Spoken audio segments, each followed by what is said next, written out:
إن الحمد لله نحمده ونستعينه ونستغفره ونعوذ بالله من شرور أنفسنا ومن سيئات أعمالنا من يهده الله فلا مضل له ومن يضلل فلا هادي له وأشهد أن لا إله إلا الله وحده لا شريك له وأشهد أن محمدا عبده ورسوله يا أيها الذين آمنوا اتقوا الله حق تقاته ولا تموتن إلا وأنتم مسلمون يا أيها الناس اتقوا ربكم الذي خلقكم من نفس واحدة وخلق منها زوجها وبث منهما رجالا كثيرا ونساء واتقوا الله الذي تساءلون به والأرحام إن الله كان عليكم رقيبا يا أيها الذين آمنوا اتقوا الله وقولوا قولا سديدا يصلح لكم أعمالكم ويغفر لكم ذنوبكم ومن يطع الله ورسوله فقد فاز فوزا عظيما أما بعد فإن خير الحديث كتاب الله وخير الهدي هدي محمد صلى الله عليه وسلم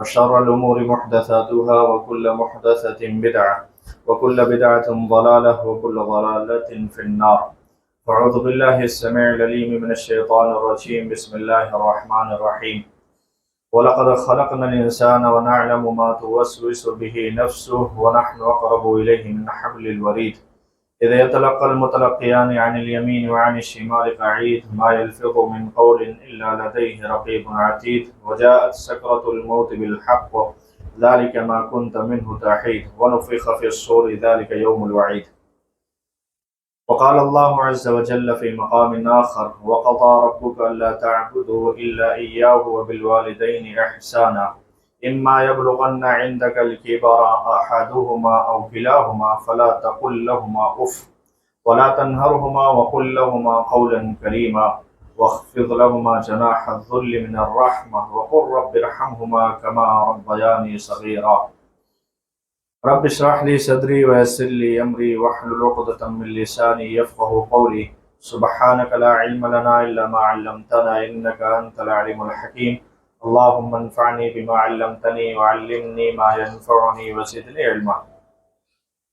محترم حضرین جمعہ، نوجوان ساتھیوں، پیارے بچوں، ہر قسم کی بڑائی، بزرگی، حمد و ثنا، تعریف و توصیف صرف اور صرف اللہ رب العالمین کے لیے لائق اور مناسب ہے، جو ہم سب کا خالق و مالک ہے، ہمارا مربی پالنہار ہے، جو ہمیشہ سے ہے، ہمیشہ رہے گا۔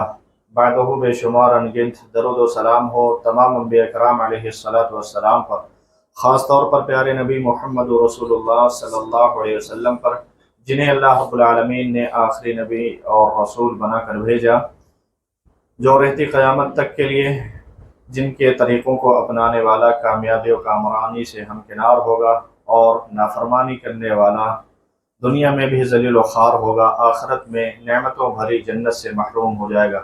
اللہم صلی علی محمد وعلی آل محمد کما صلیت علی ابراہیم وعلی آل ابراہیم انک حمید مجید، اللہم بارک علی محمد وعلی آل محمد کما بارکت علی ابراہیم وعلی آل ابراہیم انک حمید مجید۔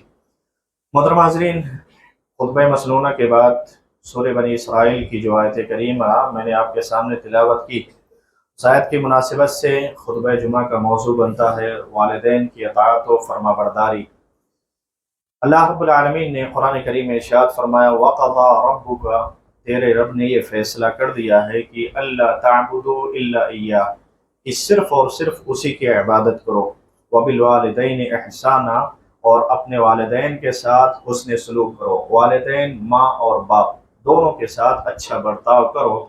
اما یبلغن عندک الکبر احدہما او کلاہما فلا تقل لہما اف، ان دونوں میں سے دونوں یا دونوں میں سے کوئی ایک، ہو سکتا ہے کسی ایک کا انتقال پہلے ہو جائے بڑھاپے سے پہلے، یا ہو سکتا ہے دونوں بڑھاپے کی عمر کو پہنچ جائیں، ان دونوں میں سے کوئی ایک یا دونوں اگر بڑھاپے کی حالت میں پہنچ جائیں تو ان کی اطاعت و فرما برداری کرنے میں، ان کے ساتھ حسن سلوک کرنے میں، ان کے حکموں کی فرما برداری کرنے میں اف تک نہیں ہونا چاہیے۔ فلا تقل لہما اف، کبھی کسی کام کو کہہ دیں آپ، اور کسی ارجنٹ کام کے لیے نکل رہے ہو اور آپ کو ارجنٹ ایمرجنسی ہے، نکلتے وقت اگر آپ والدین نے کہہ دیا یہ کام کر دو، اف، اتنا ایمرجنسی، اف تک نہیں نکلنا چاہیے۔